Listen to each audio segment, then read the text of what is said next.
Hello friends, माध्यमिक academy 2.0 आपका स्वागत है। तो आज मैं आपके लिए क्लास 10 का इंग्लिश का पूरा पेपर सोल्यूशन इसमें फुल्ली एक्सप्लेन किया मैंने, जीरो से लेकर हाई लेवल तक का। इसमें पूरी ग्रामर समझाई है, किस तरह से क्वेश्चन पैटर्न आता है, ये आपको इससे आइडिया लग जाएगा। अगर आपकी तैयारी बिल्कुल नहीं है तो आप जितने भी पेपर सोल्यूशन देख मैंने अगर इसमें अपलोड किए हैं वो सारे प्लेलिस्ट में जाके देख लीजिए।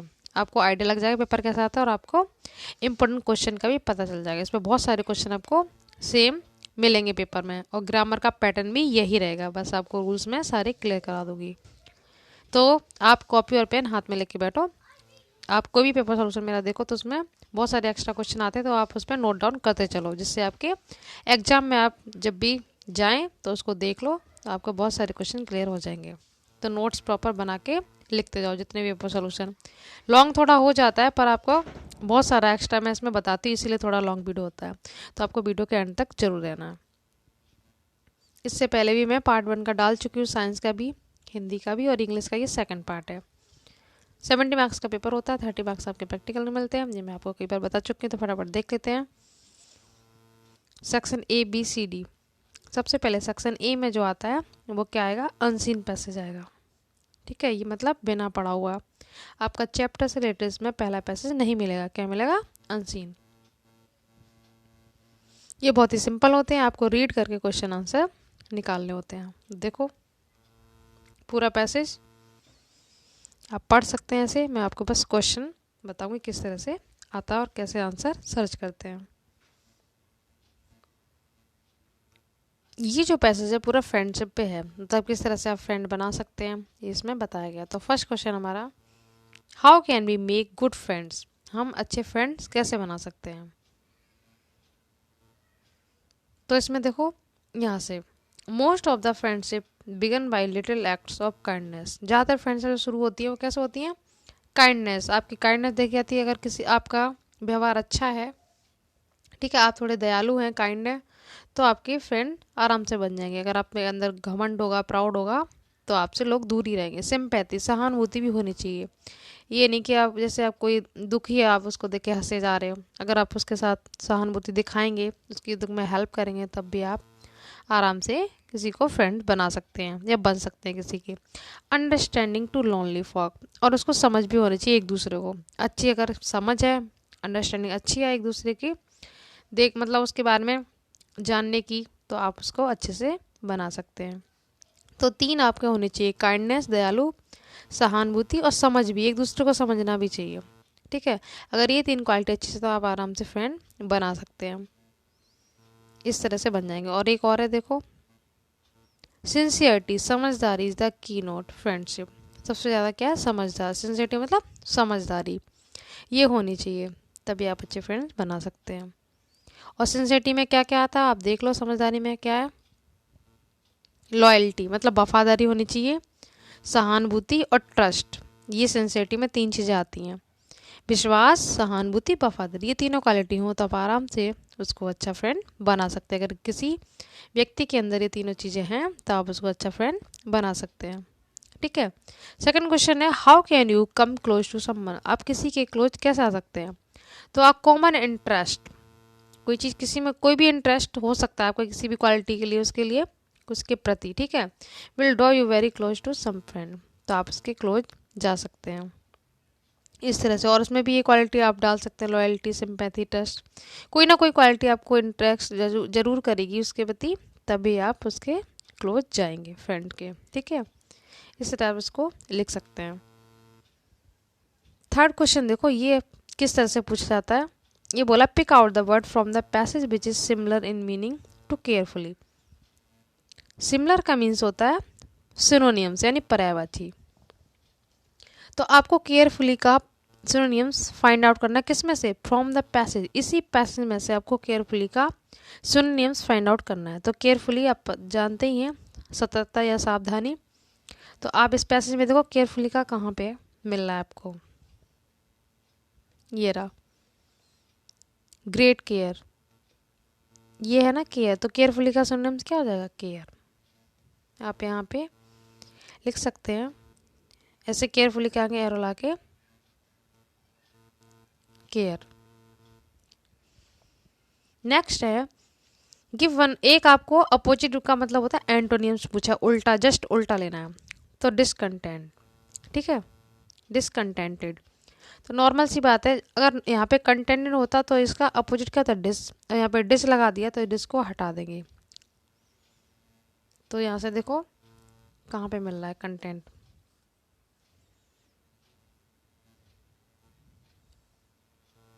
ये रहा। तो डिस हटा के इसका अपोजिट क्या बन जाएगा, कंटेंट। ये इसका हो जाएगा एंटोनियम्स, संतुष्ट जिसे बोलते हैं। और डिसकंटेंट क्या होता है, असंतुष्ट। इस तरह से आपको ये फाइंड करना। अगर वो ऐसे नॉर्मल पूछ दे तो आप कोई भी वर्ड लिख सकते हैं, आपको बहुत सारे वर्ड होते हैं सिनोनिम्स में भी। अगर पैसेज में से देगा तो आपको पैसेज में से फाइंड आउट करना है। क्लियर। इस तरह से आपको एक अनसीन पैसेज सेम यही पैटर्न पे आपको मिलेगा बोर्ड एग्जाम में। पहला क्वेश्चन आपको अनसीन पैसेज से होगा, 2-3 क्वेश्चन वो इसमें से पूछेगा, तो 3-3 मार्क्स के थे ये, और 2 मार्क्स में आपको 1-1 मार्क्स का ये है। सेक्शन बी देखो, इसमें क्या है, लेटर है, फादर डिस्क्राइबिंग योर कॉलेज, पिताजी को पत्र लिखना है, एक एप्लीकेशन है। आप चॉइस में जो अच्छा लगे आप कर सकते हैं। एप्लीकेशन देखो, write an application to your principal for granting you leave for 3 days. आपको बस प्रिंसिपल से क्या लीव मांगनी है 3 दिन की। तो आप कोई भी रीजन डाल सकते हो, फीवर है या शादी में जा रहे हैं, घर पे कोई अर्जेंट पीस ऑफ वर्क, कोई काम है, कोई भी रीजन डाल के आपको लीव लेनी है। बहुत सिंपल है, तो आप एप्लीकेशन कर लेंगे। एप्लीकेशन फुल फी कंसेशन, चेंज सब्जेक्ट, ठीक है, और ट्रांसफर सर्टिफिकेट ये आपको याद कर लेनी है। रेगुलर गेम्स वाली, फीवर, इलनेस ये आपको याद होनी चाहिए। इसी में से आपको बोर्ड एग्जाम में मिल जाएगा। नेक्स्ट ऐसे देखो कौन सा आया है, रिपब्लिक डे सेलिब्रेशन किस तरह से होता है। उसमें देखो स्कूल डेकोरेशन लिखना है, फ्लैग होस्टिंग सेरेमनी कैसे होती है, कल्चरल प्रोग्राम बताने हैं, स्पीच बाय प्रिंसिपल के द्वारा स्पीच या दूसरों के द्वारा स्पीच वो देनी है, और स्वीट डिस्ट्रीब्यूशन मतलब मिठाई में क्या क्या बांटा गया। इस तरह से आप हेडिंग में ये लिखेंगे रिपब्लिक डे की सेलिब्रेशन। या फिर आप कोरोना डिसीज था ग्लोबल चैलेंज इन अबाउट, ये आपको लिखना है इसके हेडिंग्स में। मोस्ट इंपोर्टेंट आईपी बोर्ड के एग्जाम में 100% चांसेस हैं इसके आने के, कोरोना के, 10th क्लास में हो चाहे 12th क्लास में हो, दोनों के लिए, हिंदी में भी और इंग्लिश में भी। अच्छे से आप इसे याद कर लो, क्योंकि जो चल रहा होता है वही ज़्यादा एग्जाम में पूछा जाता है। इसके हेडिंग इंट्रोडक्शन बताएंगे, कहाँ से फैला था, चीन के वुहान शहर से, ठीक है। सिम्टम्स, इसका सिम्टम लक्षण क्या थे, स्प्रेड फैला कैसे, प्रभाव इफेक्ट कौन कौन से थे, प्रिवेंशन मतलब इसके रोकने के क्या क्या उपाय करने चाहिए, क्या क्या हुए। लास्ट में आप कंक्लूजन निष्कर्ष लिख देंगे, ठीक है। नेक्स्ट देख लेते हैं। फर्स्ट आपका दे रखा है ग्रामर सी में, सेक्शन सी में रीऑर्डरिंग। रीऑर्डरिंग का मतलब होता है जो ये वर्ड है आपको इनको सही क्रम में लगाना होता है। तो फर्स्ट नंबर पे आपका आएगा पहले प्लीज, उसके बाद आएगा गिव, प्लीज गिव हिम है तो him, please give him something, उससे कुछ दो, किसके लिए, खाने के लिए, समथिंग टू ईट। और ये बोर्ड एग्जाम में 2-3 बार क्वेश्चन रिपीट हो सका है, ठीक है। मोस्ट इंपॉर्टेंट है, इसको अच्छे से याद रखना। खाने के लिए बोले तो प्लीज गिव, या मी आ जाए या हिम आ जाए, आपको गिव के बाद रखना है, ठीक है। प्लीज गिव हिम समथिंग, फिर उसके बाद टू ईट, पीने के लिए पूछे तो टू ड्रिंक लास्ट में लेंगे, ठीक है। तो आपको रीऑर्डरिंग अच्छे से कर लेना, क्योंकि एग्जाम में पूछा गया यूपी बोर्ड के सीधा सीधा। कॉपी पे आप इसको लिखते चलो, अगर यहाँ पे हिम होता या मी होता तो मी कर देते। नेक्स्ट है आपका नेगेटिव, ये करना है, ठीक है। नेगेटिव में किस तरह से करेंगे, तो इसमें अगर फर्स्ट फॉर्म है तो डू डज में चेंज करते हैं, डू नॉट डज नॉट। अगर सेकंड फॉर्म है तो डिड नॉट लेंगे, ठीक है। और नॉर्मल है जैसे डू इट तो डू नॉट डू इट, इस तरह से नेगेटिव बना लेंगे। ऑलवेज होता तो नेवर कर देते। तो इसमें क्या सेकंड फॉर्म है saw, I saw someone going there, मैंने किसी को वहां जाते हुए देखा। तो सेकंड फॉर्म में तो आपके मिलेंगे डिड नॉट में, सिंगुलर हो चाहे प्लूरल आपको डिड लगाना है, ठीक है। आई डिड नॉट, डिड नॉट के साथ फर्स्ट फॉर्म आएगी, तो सॉ की फर्स्ट फॉर्म क्या होगी सी। I did not see someone का यहाँ पे कर लेंगे anyone, anyone going there, मैंने वहाँ पे किसी को जाते हुए नहीं देखा, गोइंग देयर। तो ध्यान रखना सेकेंड फॉर्म आए तो डिड नॉट लेके फर्स्ट फॉर्म ले लेनी है, और यहीं पे फर्स्ट फॉर्म होती तो डू या डज में ले लेते। ठीक है, इस तरह से कर लेंगे। I did not see anyone going there, someone का एनी वन कर देंगे, और ऑलवेज होता है नेवर कर देते हैं। ये भी इंपॉर्टेंट है। Change into exclamatory sentence, exclamatory में कैसे बनाते हैं आप दोनों तरीके से समझ लो। जैसे मैंने एक क्वेश्चन दिया, हाउ ब्यूटीफुल, दोनों तरीके से आएगा ये पेपर में, या ऐसे आपको अच्छे से कॉपी पे लिख लो। पेपर अगर इस तरह से आए, how beautiful the girl is, exclamatory चिन्ह लगा होगा, अब वो बोलेगा कि इसको अफर्मेटिव या असर्टिव में बनाओ, तो आप ऐसे बनाएंगे लास्ट से, द गर्ल इज, हाउ की जगह क्या लिखेंगे, very, the girl is, how की जगह वेरी और ग्रेट आता है। अगर एडजेक्टिव की विशेषता बताए तो आप वेरी लेना, एडवर्ब बताए तो आप ग्रेट लेंगे। जैसे फूल है तो आप ग्रेट ले लेंगे वहाँ पे मूर्ख। तो द गर्ल इज, इसकी जगह वेरी लगा देंगे, वेरी ब्यूटीफुल, ये इसका सिंपल बन गया assertive. How beautiful the girl is का कैसे बनेगा simple, the girl is very beautiful. इसमें देखो इसने क्या किया, इसमें आपको आंसर दे दिया इसने, और इसका क्वेश्चन बोला कि इसको एक्सक्लेमेटरी टेंस में बनाओ। ये इंटर में भी पूछा जाता है। तो आप, मैंने बोला था वेरी की जगह हाउ, तो हाउ नॉटी, ठीक है, वहाँ पे ब्यूटीफुल था तो यहाँ पे नॉटी ले लेंगे, हाउ नॉटी, फिर यहाँ से ले लेंगे द गर्ल। बोले एक्सक्लेमेटरी में तो आपको हाउ से, वर्ड से स्टार्ट कर देना, ज़्यादातर हाउ से ले लेते हैं, द गर्ल इज, फिर एक्सक्लेमेटरी यहाँ पे चिन्ह लगा देंगे। इस तरह से आपको ये बनाना है। बन गया how naughty the girl is. अब आंसर करके देखो तो कैसे बनेगा, the girl is very naughty, यही बन के आ गया। इस तरह से आप करके देख लो।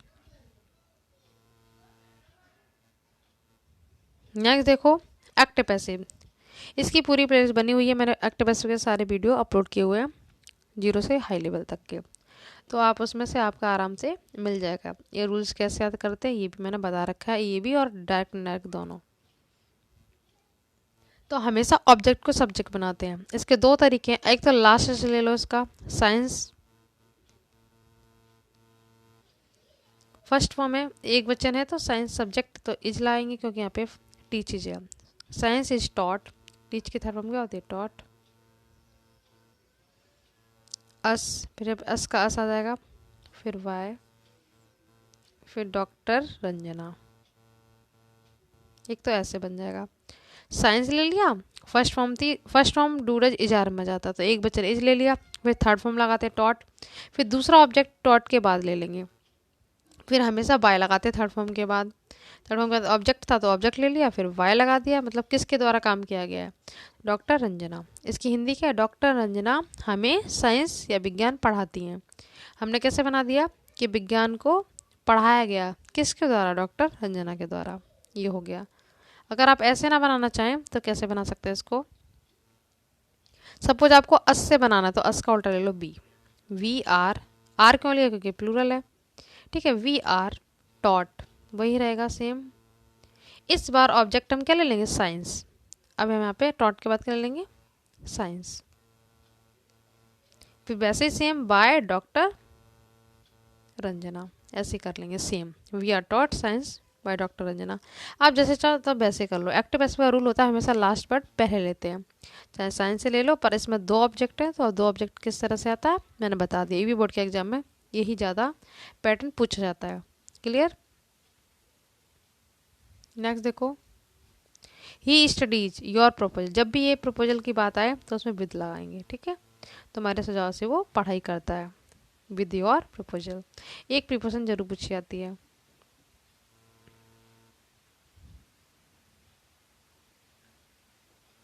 इसमें देखो आई सेल गो होम, मैं घर जाऊंगा वैन, ये प्रीपोजिशन ना इसका है, ये हेडिंग इसकी थी, ठीक है, पर यहाँ पर ये आप ये मत समझना ये प्रीपोजिशन यहाँ पर नहीं है, ये हेडिंग इसकी थी, ये हो गया, मैंने बता दिया इससे विद आएगा। इसको टेंस को आपको फिल करना है हेल्पिंग वर्ब से। आई सेल गो होम, मैं घर जाऊंगा, व्हेन ही कम है ना यहाँ पे तो आप विल कर दो, जब वो आएगा ही विल कम, ठीक है, एक अलग एक्स्ट्रा हो गया यहाँ पे विल आएगा, तो आप ई के बाद क्या लिख देंगे, विल। ऐसे भी लिख सकते हैं या फिर कम्स लिख दो, ही कम्स, जब वो आता है तब मैं घर जाऊंगा, या आप बिल लगा के लिख दो, बिल के बाद कम। और ये प्रिपोजिशन जो लिखा हुआ है वो इसकी इस वाले की हेडिंग थी। नेक्स्ट देखो, Mohan said to me, Mohan ने मुझसे कहा, are you writing a letter, क्या तुम एक पत्र लिख रहे हो।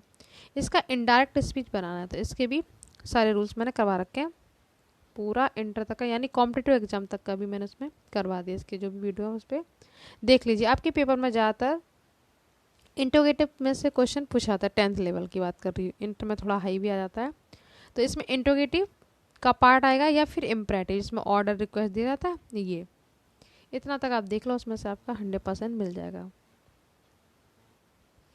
तो इंटरोगेटिव है तो आपको क्या लगाना, आस्क लगाना है, मोहन आस्क्ड मी। अब यहाँ पे देखो हेल्पिंग वर्ब है तो इफ़ लगाएंगे, अगर यहाँ पे व्हाट वेयर होता तो इफ़ नहीं लगाते, वही का वही आ जाता है सेम। इफ़ यू को करते ऑब्जेक्ट अकॉर्डिंग, पहले कई बार बता चुकी हूँ, तो मी का उल्टा आई। ये जा रहा है वॉच वर्ब में जाता है तो आई के साथ वॉच लगता है हमेशा, आई वॉच। फिर सेम लिख देंगे राइटिंग अ लेटर, सेम आ जाएगा। ये वाली रिपोर्टिंग वर्ब होती है ना, ये वाला पूरा रिपोर्टेड स्पीच कहलाती है, ठीक है। तो Mohan asked me if I was writing a letter.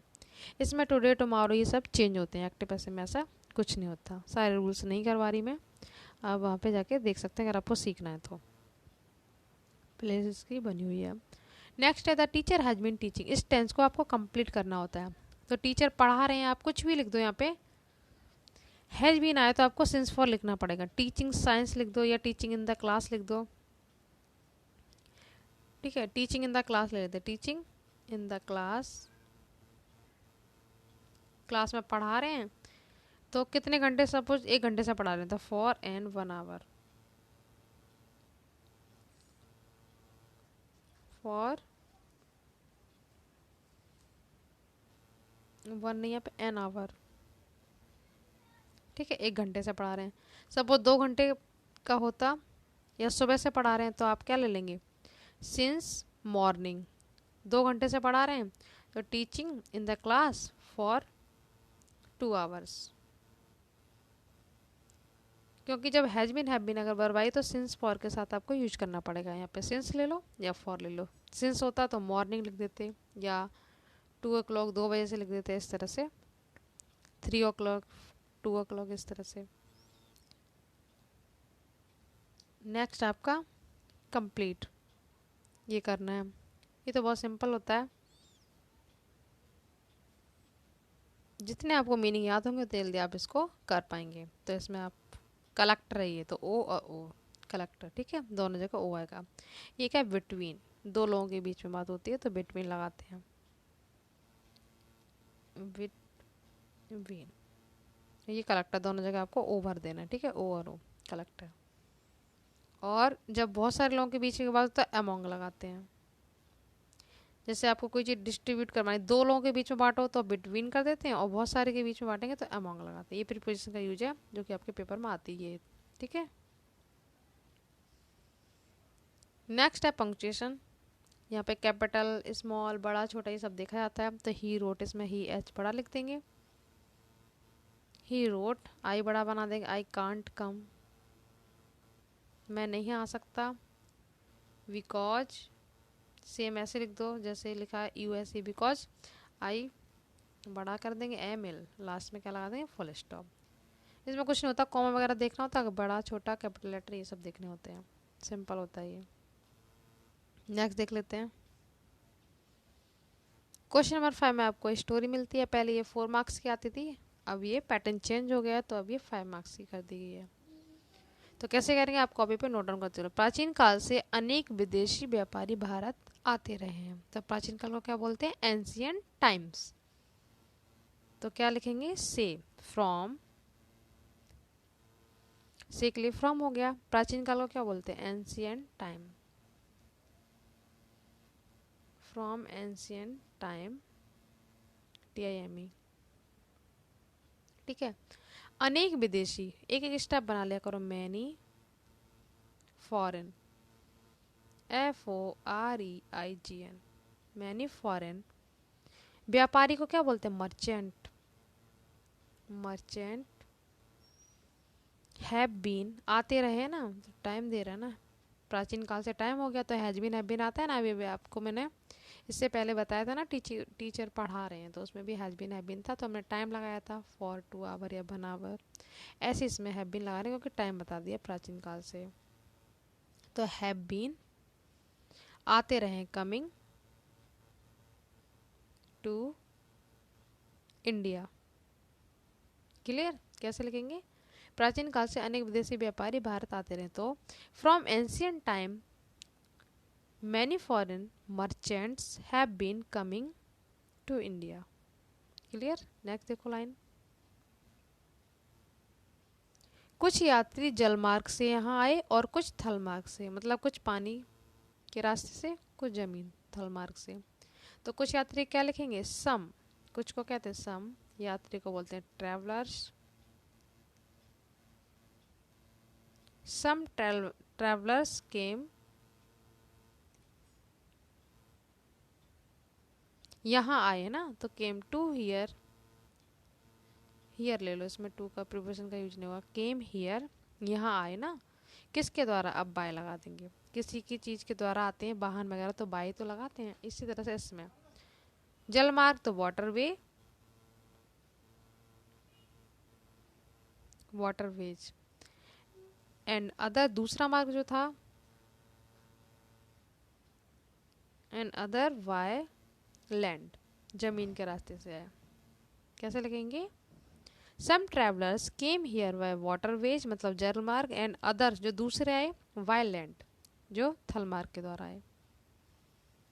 Next देखो, आजकल मतलब नाउ डेज अधिकतर लोग विदेशी जाने के लिए वायु मार्ग से यात्रा करते हैं, विदेशी नहीं सॉरी, विदेश जाने के लिए। आजकल अधिकतर लोग विदेश जाने के लिए वायु मार्ग से यात्रा करते हैं। तो now days most of the people, now days most of the people विदेश जाने के लिए वायु मार्ग से यात्रा करते हैं। इतना हो गया। ट्रैवल मतलब यात्रा करते हैं, वायु मार्ग मतलब एयर, एयर रूट, वही एरोप्लेन का यूज होगा, वाई एयर रूट।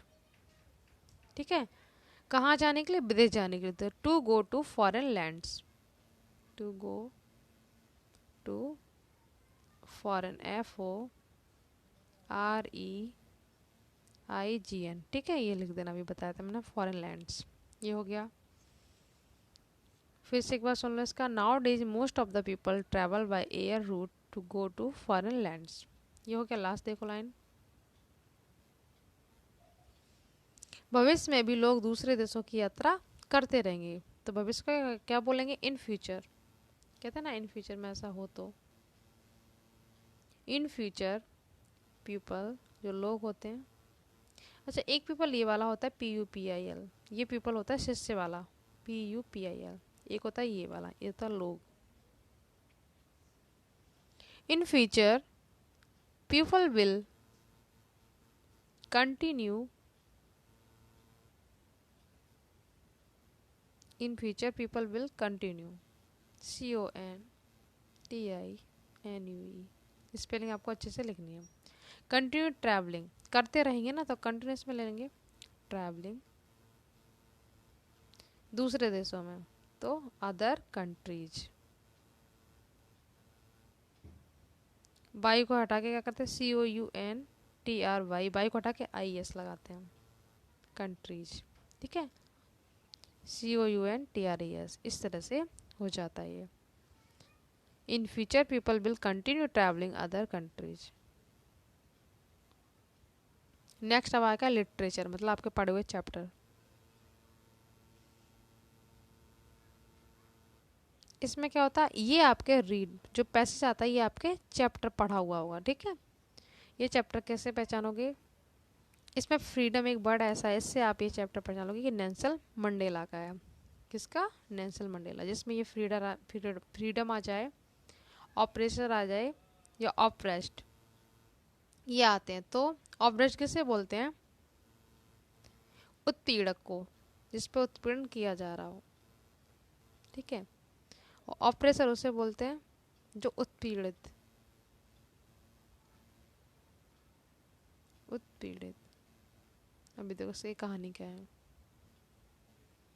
इन्होंने अपने चैप्टर में हमेशा क्या किया था, फ्रीडम की बात की थी। ठीक है, ये याद रखना इसको, ये अर्थ से रखना इसको अच्छे से। उत्पीड़क, उत्पीड़ित, क्या बोला था इन्होंने, ये देख लो। सबसे पहले क्वेश्चन देखो, who is the writer of the passage. इसमें पैसेज का राइटर कौन है, तो आप इन्हीं का चैप्टर है, तो कौन से हो जाएंगे, मंडेला, नेल्सन मंडेला भी आप लिख सकते हैं।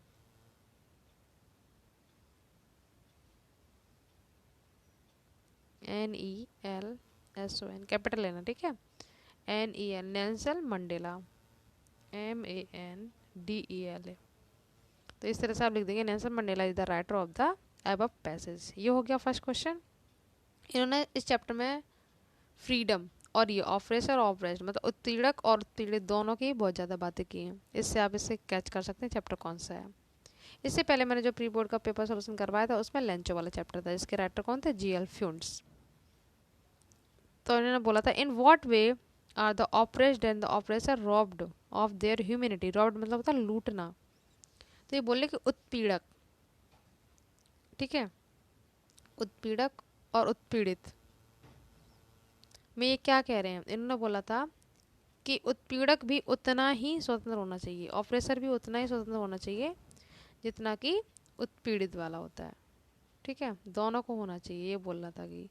और एक व्यक्ति जो दूसरे की स्वतंत्रता छीन लेता है, यानी फ्रीडम छीन लेता है, तो वह घृणा का क्या होता है, पात्र होता है। यहाँ से देखो, यहाँ से the oppressed and the oppressor alike robbed of their humanity. फिर बताया कि उत्पीड़क और उत्पीड़ित दोनों ही समान रूप से मानवता का लुटेरे हैं। रॉड मतलब होता है लूटना, ह्यूमैनिटी होता है उदारता, मानवता। मानवता के क्या है, लुटेरे हैं। तो इसका आंसर आप कैसे दे देंगे, यहाँ से, just as surely as I am not free when my freedom is taken from me. तो वो कहते हैं कि मैं श्योरली बोल सकता हूँ कि मैं जब तक फ्री नहीं हूँ, जब तक कि किसी ने अगर हमारी स्वतंत्रता को छीना है, तो हम अपने आप को फ्री नहीं कह सकते, यानी स्वतंत्र नहीं कह सकते। ठीक है, इसी तरह से बोल रहे हैं कि उत्पीड़क हो चाहे उत्पीड़ित, दोनों ही ने मानवता के द्वारा लूटा है। ठीक है, मानवता के लुटेरे हैं दोनों, ये बोलते हैं ये। इन वॉट वे, इस तरह से आप इसको लिख देंगे। थोड़ा सा यहाँ से बढ़ा के लिख दें, आई से लेकर ह्यूमैनिटी तक। 7 देखो, what idols does Nelson Mandela, ये नाम आ गया नीचे। इन्होंने साउथ अफ्रीका के बारे में क्या क्या अपने विचार रखे थे, क्या क्या इनके आदर्श थे, वो आपको बता देने हैं। और दूसरा लिख दो राजवीर के बारे में कि उसके क्या क्या एक्सपीरियंस थे, डिस्क्राइब करना है। मतलब ये बहुत एक्साइटेड हुआ था ना चाय के खेतों को देख के इतना बड़ा बड़ा, तो उसके बारे में पूरा लिख देना है, इमेजन। नेक्स्ट देखो 8 चैप्टर, गौतम बुद्ध के नाम से किस प्रकार जाने गए। दूसरा, बल्ली कौन थी, किस टाइप की लड़की थी। तीसरा है, why is Coorg called the land of rolling hills. Land of rolling hills Coorg को क्यों कहा जाता है। ये तीनों आंसर मैं शॉर्ट में समझा देती हूँ जल्दी जल्दी। इनमें से आपको 3 देखो शॉर्ट मिलेंगे, प्रोज में भी सप्लीमेंट्री में 3 मिलेंगे, तो आपको 2 शॉर्ट करने हैं और 1 लॉन्ग करना होता है। क्लियर। सबसे पहले देखा गौतम वाला, बुद्ध का मीन्स देना है आपको। सबसे पहले बुद्ध का मीन्स, बुद्ध मीन्स क्या होता है, द इनलाइटेंड मतलब प्रकाश या ज्ञान। ये क्या हुआ था, इन्होंने पीपल के पेड़ के नीचे पूछा था एसएसटी में क्वेश्चन, कौन से पेड़ के नीचे इनको ज्ञान हुआ था, पीपल के पेड़ के नीचे। 7 दिन तक बैठे थे ये, फिर उनको ज्ञान प्राप्त हुआ था। तो आप लिख सकते हैं कि he sat under a people tree and got enlightenment after 7 days. 7 दिन के बाद इन्हें ज्ञान प्राप्त हुआ था। ज्ञान प्राप्त हो कैसे बोलते हैं, इन लाइटेंड। ठीक है, he started teaching his new understanding and become. इन्होंने अपना उपदेश देना शुरू कर दिए थे वहीं से ही। ठीक है, इस प्रकार thus he became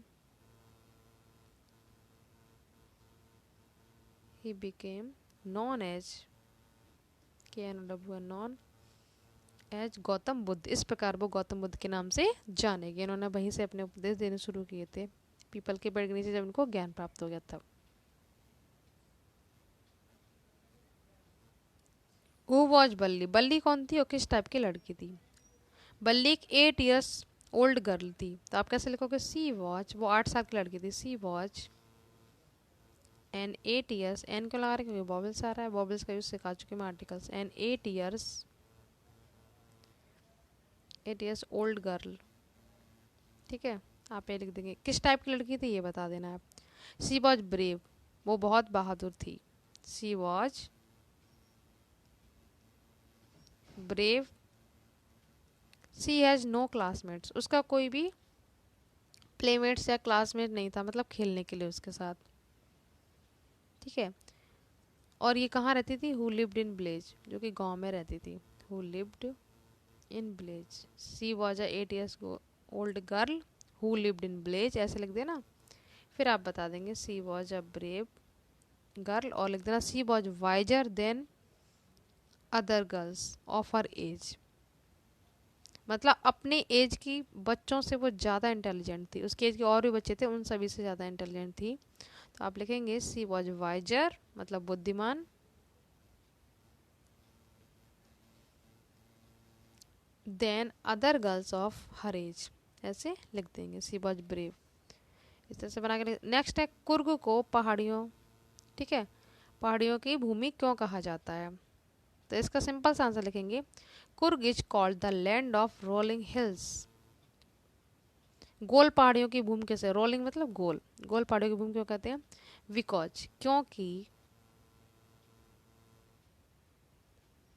it is surrounded by, जो कुर्ग जगह है, इट इज सराउंडेड बाय, वो किससे घिरी हुई है? पूरी तरह से पहाड़ियों से घिरी है।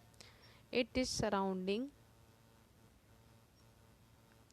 DING है, मतलब घिरा हुआ। इट इज सराउंडिंग, यहाँ पे डिड कर दो, सराउंडेड बाय, क्योंकि एक्टिव पैसिव के फॉर्म में ले रहे हैं ना, सराउंडेड बाय सच हिल्स, इसी टाइप की पहाड़ियों से घिरा हुआ है। सच मतलब SUH, इसी प्रकार, सच हिल्स, इसी पहाड़ियों से, गोल गोल पहाड़ियों से घिरा हुआ है, इसीलिए इसको लैंड ऑफ रोलिंग हिल्स कहा जाता है। सिंपल सा डालना है, because it is surrounded by such hills, ठीक है। और ये लो हिल्स भी होती हैं, बहुत ही नीची पहाड़ियों की एक श्रेणी रहती है। शॉर्ट में आप इतना लिख देंगे। नेक्स्ट MCQ है आपके, reverse flow from the land of Coorg, यही है कि इनके पास कौन सी नदी बहती। तो सी से यहाँ पे का से कुर्ग, का से कावेरी, ट्रिक्स याद रखेंगे, ठीक है। कुर्ग के पास कौन सी नदी बहती थी? कावेरी। सब्जेक्ट ऑफ ऐसे, एनी का जो सब्जेक्ट था किस पे ऐसे लिखने को दिया था टीचर ने? चैटर बॉक्स, बातूनी, क्योंकि बहुत बातें करती थी इसलिए उसको पनिशमेंट दिया गया था चैटर बॉक्स पे ऐसे लिखने के लिए। ये फेमस हो गया, इस बार हो गया। टॉकेटिव गर्ल तो थी वो एनी। आपको करेक्टर में एनी, बल्ली, भोली, इनके करेक्टर याद करने, मंडेला का, लेंचो का, पोस्ट मास्टर का। लॉन्ग में से क्वेश्चन आपको मिल जाएगा एग्जाम में। थर्ड नंबर MCQ है, T was first drink in, सबसे पहले टी को कहाँ पिया गया था, किस देश में? तो ये चाइना। चा से चाय, चा से चाइना, इसको भी आप ट्रिक से याद रख लेंगे। नेक्स्ट आपको एक पोएम का स्टेंजा मिलता है, इसमें से आपको क्वेश्चन फाइंड आउट करने होते हैं। तो इसलिए मैंने आपको बताया था कि पोएम में 8 लाइन आपको याद करनी है, 4 लाइन पेपर में आएंगी, 4 लाइन आपको लिख देनी होगी। तो आप पेपर वाली लाइन्स नहीं ले सकते हैं। सबसे पहले पैसेज सॉल्व करो। इसमें आपको पोएट नेम और पोएम का नेम याद होना चाहिए। पहली पोएम आपकी कौन सी है? द डस्ट ऑफ स्नो, जिसके राइटर कौन है? Robert Frost. और सेकंड है फायर एंड आइस, ठीक है। फायर एंड आइस के भी कौन है? Robert Frost. पर ये आपके थर्ड नंबर की पोएम आई है। इसमें लर्किंग का मतलब था घात लगा के बैठना, ठीक है। लंबी लंबी घास में sliding, near the water hole, वहाँ पे पानी भी है जहाँ पे डियर गुजर रहे हैं, ठीक है, मतलब हिरन। तो इस पोएम का नाम अगर पूछा होता तो आप कैसे लिखते? Name of the poem, a tiger. Paper में भी बोर्ड के एग्जाम में ज़्यादातर पूछा जाता है पोएट का नेम और पोएम का name. A tiger in the zoo, ये तो पोएम का नेम हो गया, इसमें पूछा नहीं, फिर मैं आपको बता देती हूँ किस तरह से करना। नेम ऑफ द पोएम, ऐसे एरो ला के, a tiger in the zoo. फिर लिखोगे नेम ऑफ द पोइट। इसका पोइट अगर पूछा था कवि कौन है, तो वो है Leslie, LESLIE, Leslie Norris. Leslie Norris, capital लिख देंगे, नेम ऑफ द पोइट। ये हो गया। अब देखते हैं क्वेश्चन। आपको तीनों पोएम के अच्छे से याद कर लेना है। फर्स्ट सेकंड के तो रॉबर्ट फ्रॉस्ट ही है, इससे पहले वाले पैसेज में मैंने करवाया भी था डेस्कटॉप स्नो वाला। फर्स्ट क्वेश्चन है why does he lurking in shadow. He का मतलब यहाँ पर टाइगर के लिए बोला गया, तो इसकी हिंदी क्या होगी, जो बाघ है वो छाया में क्यों घात लाकर बैठा है। शैडो मतलब छाया में, लर्किंग मतलब घात ला के क्यों बैठा हुआ है। तो आपको आंसर कुछ अपनी तरफ से एक्स्ट्रा डालना पड़ेगा, जैसे आप हिंदी में व्याख्या करते हैं वैसे ही। कैसे करेंगे, he is lurking in shadow to catch, to catch किसके लिए, पकड़ने के लिए, टू कैच हिज प्रे। शिकार को प्रे भी कहते हैं, ठीक है, शिकार करना एक हंट भी होता है। His prey without being noticed, without being noticed मतलब बिना किसी के जाने, विदाउट बीइंग, आप अपने आप लिख लें विदाउट बीइंग, ऐसे BEING, noticed and without making even the slightest of noise. आप ऐसे शॉर्ट में लिख देना, नोटिस्ड यहाँ तक भी लिख दोगे तब भी आपका चल जाएगा। विदाउट बीइंग नोटिस मतलब कोई जान ना पाए, इसलिए चुपचाप वो अपने शिकार को पकड़ने के लिए बैठा है, इतना लिख देंगे। To catch his prey, clear, without being noticed, इतना ही लिख दो, बहुत है। ही यहाँ पे टाइगर को बोला गया है। सेकंड क्वेश्चन है he expect the deer to come there. उसे ऐसा क्यों लगता है कि वहाँ पर हिरन आएगा। तो आप इसका रीजन क्यों डालेंगे, क्योंकि वहाँ पे पानी का तालाब जो है, पूल है, इसलिए वहाँ पे पीने के लिए आते ही, ये उसने सोच रखा था।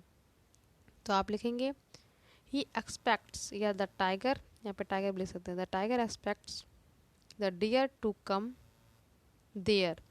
फिर आप बिकॉज से लिखेंगे, क्योंकि, because he is near the water pond, क्योंकि वो पानी के तालाब के पास था। ही इज नियर, फिर लिखेंगे द वाटर पॉन्ड, ठीक है।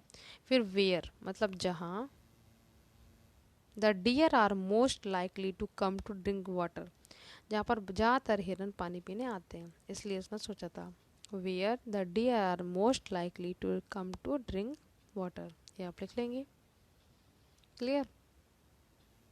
कॉपी पे नहीं लिख लो, क्योंकि सेम टू सेम पैसेज आपको बोर्ड में मिल भी सकता है। इससे पहले डेस्कटॉप स्नो का था, ये टाइगर अंदर। फिर आपका क्या है 11 नंबर पर, इसने सेंटेंस तो दे दिया पर चॉइस में ना पोएम नहीं दी, पर आपको बोर्ड के एग्जाम में पोएम आपको मिल जाएगी चॉइस में। तो अच्छे से आपको पोएम 8 लाइन की याद कर लेनी है। यहाँ पर सेंट आइडिया दिया है, तो आप सेंट आइडिया कोई भी लिख सकते हैं। फिर 12th नंबर में आपको ये गिरफ्ट वाला चैप्टर इंपॉर्टेंट है, इसमें शॉर्ट लॉन्ग आपको अच्छे से कर लेने हैं, इसमें से क्वेश्चन आपको डेफिनेटली मिलेगा।